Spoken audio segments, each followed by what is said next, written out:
Jeg vil her vise, hvordan man skifter armbånd i en armbåndsprinter. Låget åbnes, og printhovedet åbnes. Det grønne båndstyr vippes op, og den tomme papkerne fjernes. De nye armbånd placeres på holderen, og båndstyr vippes ned. Armbåndene føres ud gennem printmekanismen under stålakslen. Kontroller, at det røde båndstyr kører helt op mod armbåndene. Printhovedet lukkes,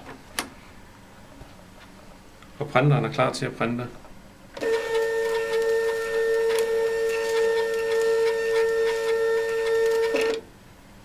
Armbåndet fjernes fra printeren ved at trække nedad i armbåndet.